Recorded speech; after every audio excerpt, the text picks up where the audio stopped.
Dalawang bilog. Dalawang bilog. Dalawang bilog na lang. Isang maliit na bilog tsaka malaking bilog. Pwede. Masaya kayo. Sige, pwede na tayo umupo. Yan. Di ba kayo kumanta pero alam ko masaya kayo.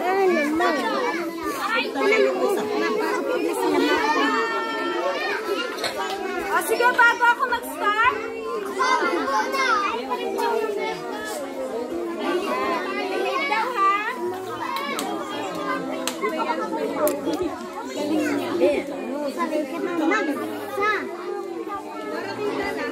Sige, ang dami pa kayo makinig sa kwento yan. Sige. Ay, hindi ko marinig. Ang dami pa kayo makinig sa kwento natin. Opo!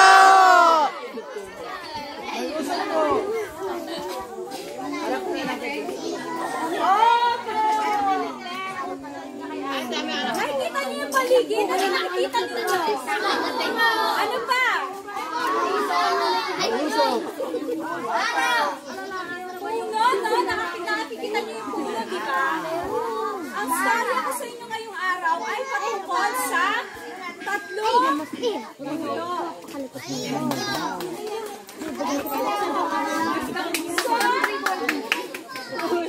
Ganito ang story ng tatlong puno. Makinig kayo mga bata.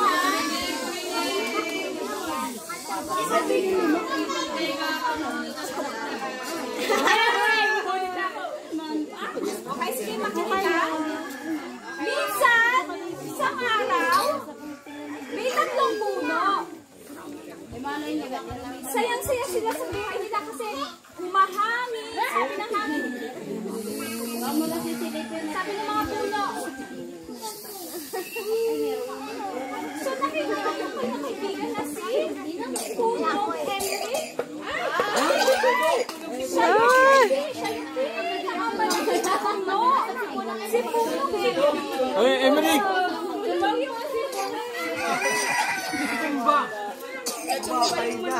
Siya yung pinakamalaking puno.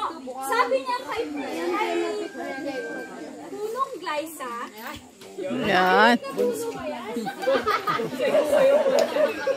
Tamang laki ng puno niya. Kaya sabi niya, sabi ni Punong Henry, Punong Glyza. Bakit Punong Henry? Hindi ka ba nasisiyahan sa hangin na nadadara, na nararamdaman mo ngayon? Sabi ni Punong Glyza, ay, siyang-siyang nga ako.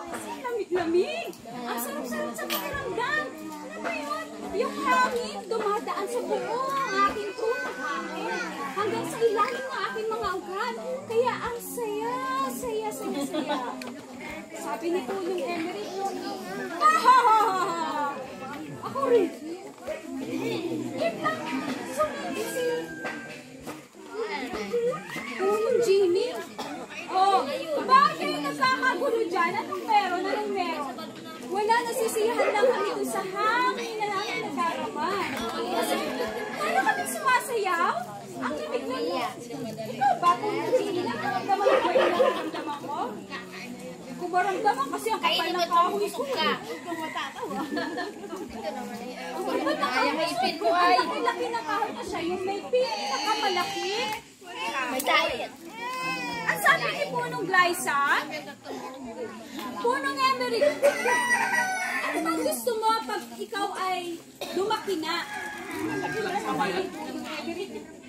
Gusto ko ako yung pinakamataas na puno na makikita ng lahat ng tao. Gusto ko makita nila ako yung nasa gitna. Gusto ko lalagyan nila ako ng bakod. Gusto ko yung may mga bulaklak ako sa aking paligid. Yun ang aking pangarap. Eh, ikaw! Punong Glyza, anong gusto mo? Sabi nila, Ay, may umutot! sabi ni Punong Glyza,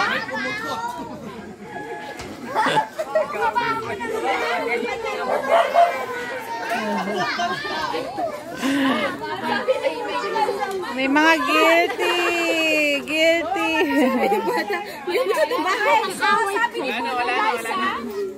Sabi ni Punong Liza, ako, ang pangarap ko, gusto ko maging parte ako ng isang barko.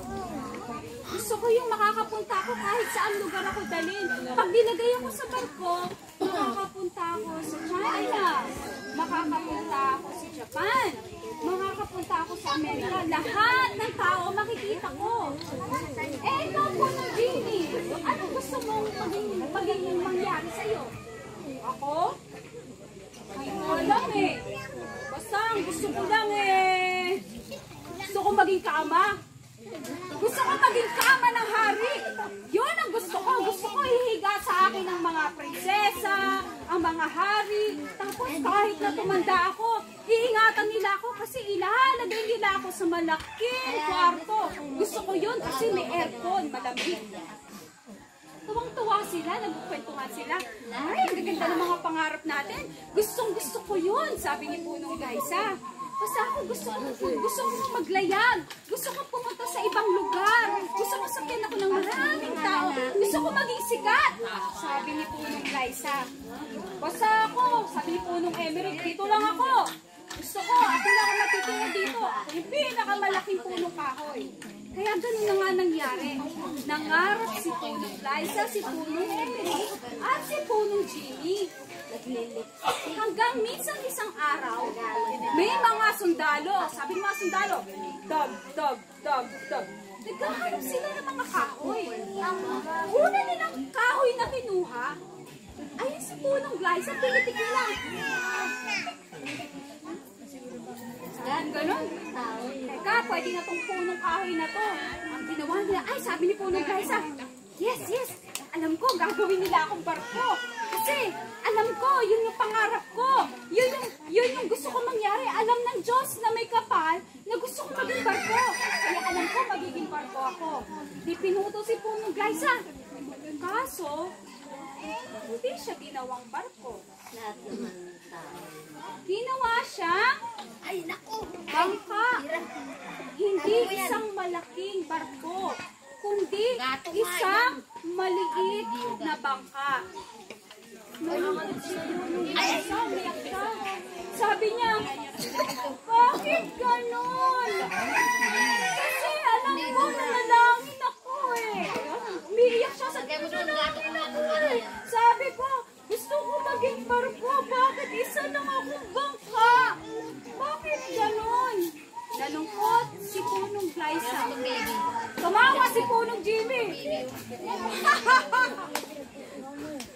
Basta ako, alam ko, magiging isa akong kama kasi malaki ako. Malakas ako, matatag ako. Bumalik ang mga sundalo. Alam ko, sundalo to ng mga hari.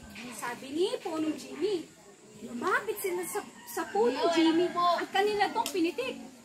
Tok, tok, tok. Malakas. Sabi, ay, pak, pak, pak. Bug, bug, bug. Mataba at malaki. Sorry sa word.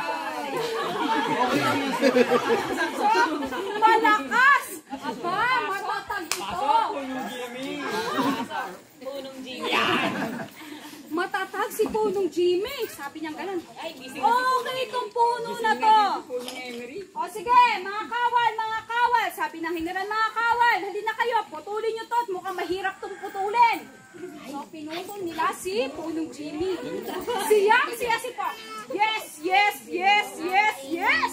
Ako ay hihigaan na ng hari. Kasi alam ko itong hiniran na ito ay kanang kama ng hari. Yes. O paano, Punong Emerick, diyan ka na ha. At ako'y gagawin kama ng hari. Pero nung siya ay pinutol, ilagay sa isang tabi, nakalimutan siya ng mga kawal. Gagawin talaga siya sana gagawin sana siyang kama ng hari. Kaso nakalimutan siya. Napulot siya ng isang karpintero. At alam niyo kung anong ginawa sa kanya? Ginawa siyang pakainan ng mga tupa. So, hindi siya naging kama. naging siyang kainan, kinakainan ng mga kambing, ng mga hayop, ng mga manok. Ginawa siyang ganon. Sabi ni Punong Jimmy, Teka, hindi to ang pangarap ko ah.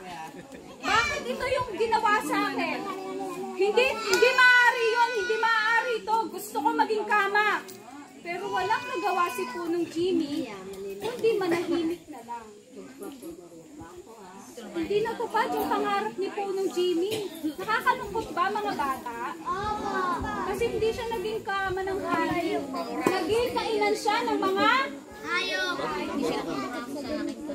At doon sa pinakahuling puno, sino yung huling natirang puno?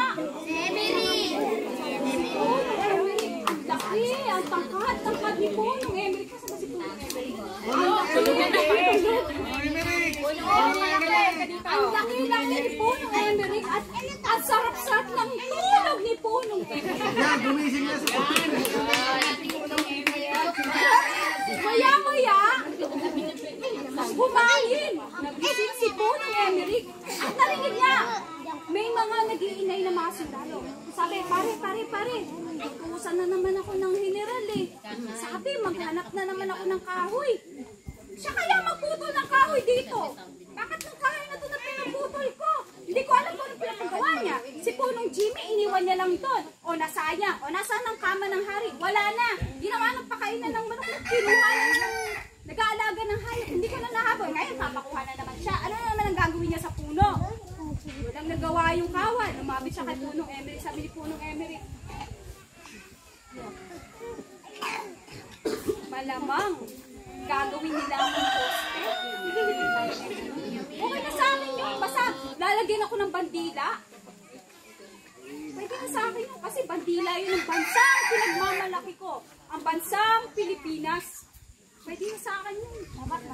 So, ang ginawa ng mga kawal, pinutol si Punong Emery.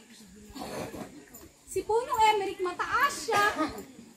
Kahit payat, pero napakataas niya. So, pinutol siya. Masaya siya. Pero alam niyo kung anong ginawa kay Punong Emery? Walang nakakaalam kung anong ginawa kay Punong. Pag nakaalam, kung sino nakaalam na may Punong Emery siya, Bubunot! Sino gusto manghula ko? Anong nangyari kay Punong Emery? Tama? Tupik.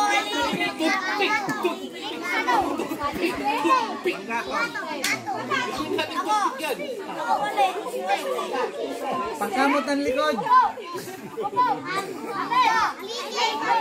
Sige, mamaya ako yung tatanong ulit. Alam niyo kung anong ginawa kay Punong Emery? Ano po? Ginawa siyang pakuan ng mga kriminal. Ginawa siyang krus. Lahat ng mga masasamang tao, pag nagnakaw, pagka ikaw ay pumatay, ikaw ay ipapako saan? Sa krus. Hindi gusto ni Punong Emery ang nangyari sa kanya kasi ano sabi niya? Napakabait kong puno. Nandun ako sa gitna, napakatatag ko, napakasikat ko. Bakit ako papakuha ng mga nakakahiyang kriminal? Bakit kailangan nilang gawin sa akin to? Hindi natupad ang pangarap ko. Hindi ko gusto ang nangyari sa akin. Pero may nagawa ba si Punong Emery? Wala! Pero mga bata, alam niyo ba na merong magandang nangyari sa Katununo? Tama! Ganito ang nangyari dyan. Si Punong Glyza, di ba ang ginawa sa kanya, ginawa siyang isang bangka. Si Punong Jimmy, ginawa siyang kainan ng hayop. At si Punong Emery ay ginawa si Punong Jimmy, ang unang nakakuha ng kanyang pangarap. Bakit? Hindi siya naging kama. Pero alam niyo ba na si Jesucristo, nung siya ay isinilang, saan siya isinilang? Sa sabsaban. Kung saan ang mga hayop doon kumakain. Alam niyo ba na si Jesus ay hinahabol ng hari noon? Gusto siyang papatay. Kasi Alam ng hari na siya ay ang magiging hari ng mga hari. Ibig sabihin, siya ay Diyos at siya ang mamumuno sa lahat ng bansa. Kaya ang ginawa ng hari, pinatawag ang lahat ng kawan at pinapatay ang mga bata. Pero si Jesucristo, nakaalis siya, nakapagtago siya at napunta siya sa Jerusalem at nandun si Punong Jimmy sa loob ng kulungan ng mga hayop. Nakakaawa man pero walang tumanggap kay Mary at Joseph para ipanganak si Jesus Christ. Kaya yung isang mga ngahoy, yung nag-aalaga ng hayop, nakuha nila si Punong Jimmy at ginawang pakainan, naawa sila kay Mary at Joseph. Ang ginawa nila, pinatuloy nila si Mary at Joseph doon sa kulungan ng hayop kasi wala na silang kwarto.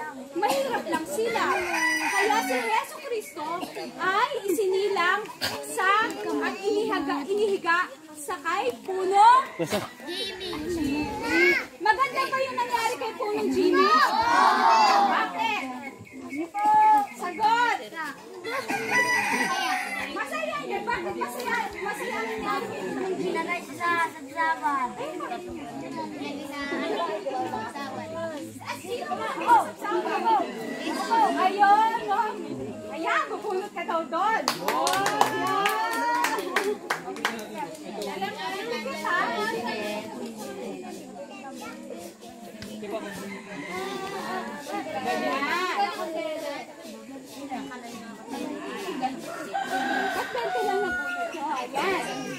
Ang ganda na nangyari kay Punong Jimmy. Kaya na lumaki si Jesus, makinig mga bata, lumaki na yun si Jesus na magiting na bata, malakas na bata, at yung kanyang layunin sa mundo ay ipakilala na ang tao ay maliligtas kapag tinanggap natin ang Panginoong Jesucristo. Kaya nangaral si Jesus, alam nyo ba kung saan sumakay si Jesus? Yung siya ay nangaral.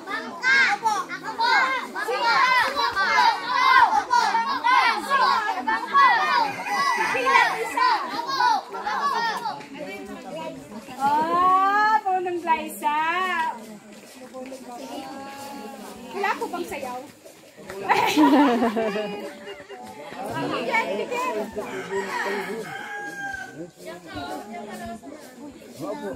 Ayun, 100. Wow! Ayun, at si Punong Glyza nga. Minsan, makinig kayo mga bata para makasagot kayo. Minsan, isang araw, sabi ng Panginoong Jesus, gusto ko magpahinga.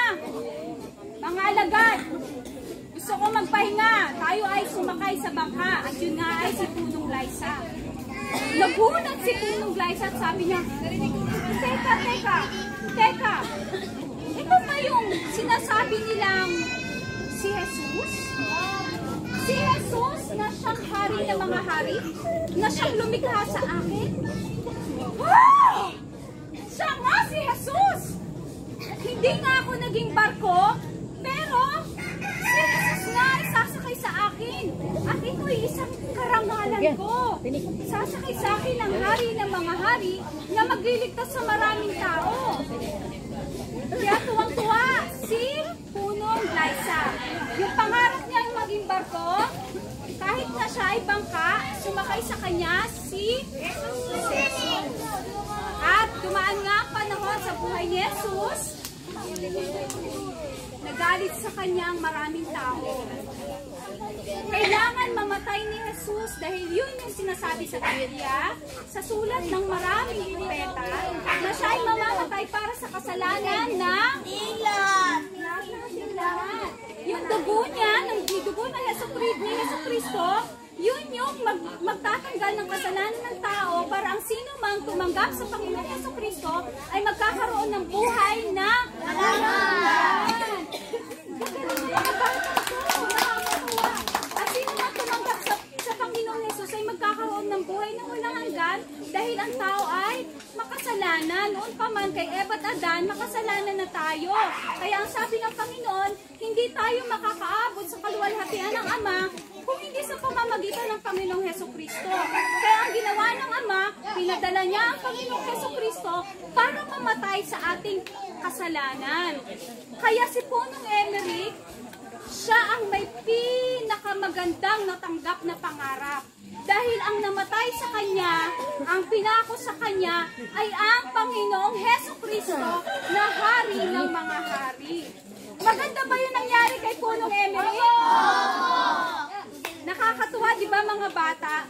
Kasi hindi nakuha ni Punong Glyza, ni Punong Jimmy, at ni Punong Emerick ang kanilang mga pangarap. Pero alam niyo ba mga bata, alam kong nandito kayo ngayon. Hindi kayo nakakapunta sa mall, hindi kayo nakakapaglaro sa mga magagandang laruan na tulad ng ibang bata, at nandito kayo ngayon.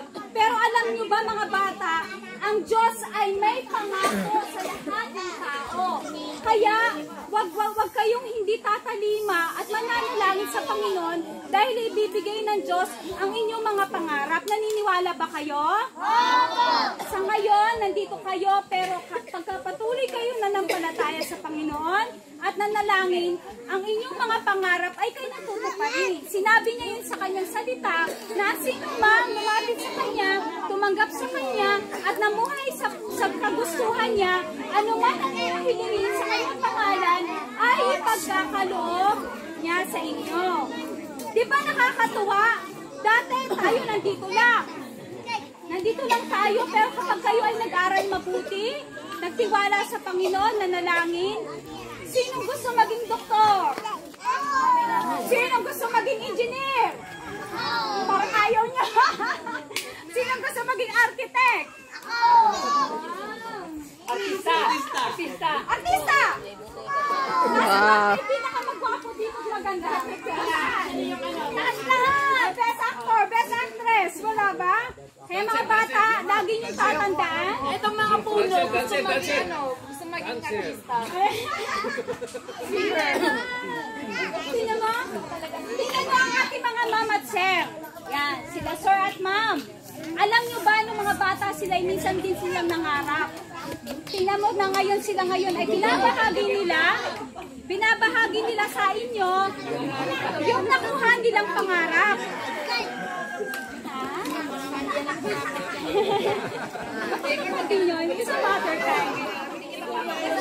Ayan.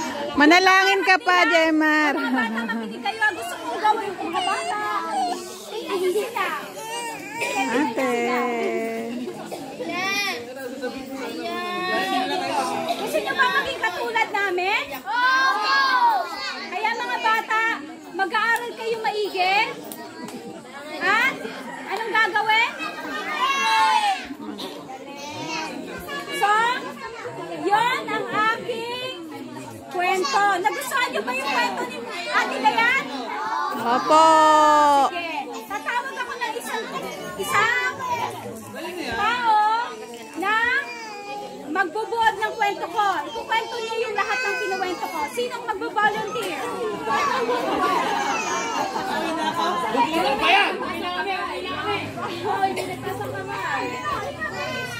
Yung kwento ni Ate Dayan, kwento mo ka sa Excel. Ano mo sa kwento ni Ate Dayan? Nakasan mo? Saan yung kwento ni Ate Dayan?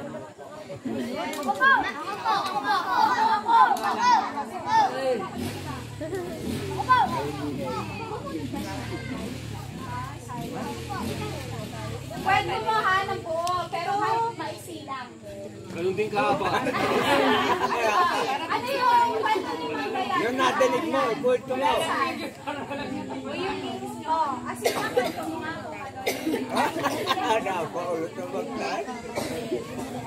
Ano nangyari?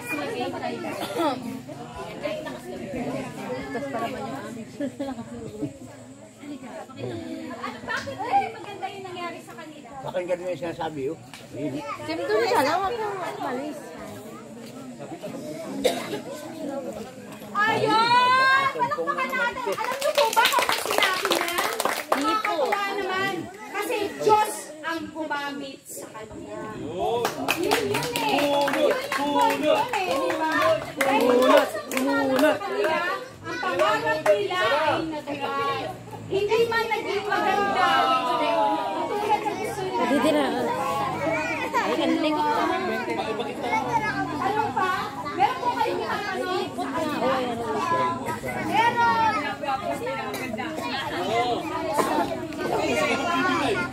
Sino daw ang pinakababoy maganda?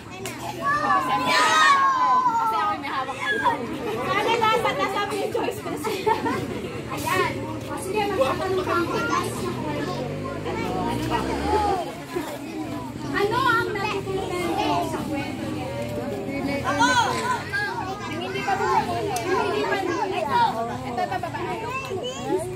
Ano natutunan dapat yung pinili sa kwento niya? Nakakatuwa naman kayo. Hindi pwede. Ano natutunan? Ganito agad eh.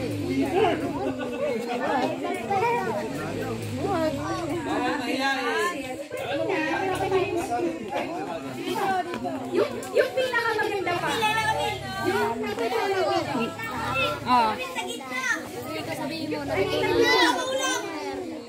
Tungkol sa Diyos, ano yung ginawa ng Diyos para sa tao?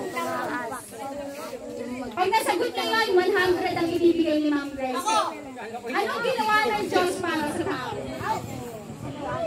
Ulit ha? Ano pa? Naligtas sa kasalanan. Sige, punot ka kay Ma'am Grace. Sige, ano yung pinakamagandang ginawa ng Diyos para sa tao? Ayun! Kaya binuwis ng Diyos ang buhay niya para sa lahat. Binuwis po ng Diyos ang buhay niya para sa inyo. Kaya po, kung may pagkakataon na gusto niyo po maging hawa ang buhay ninyo, lumapit lang po tayo sa Ayan, maraming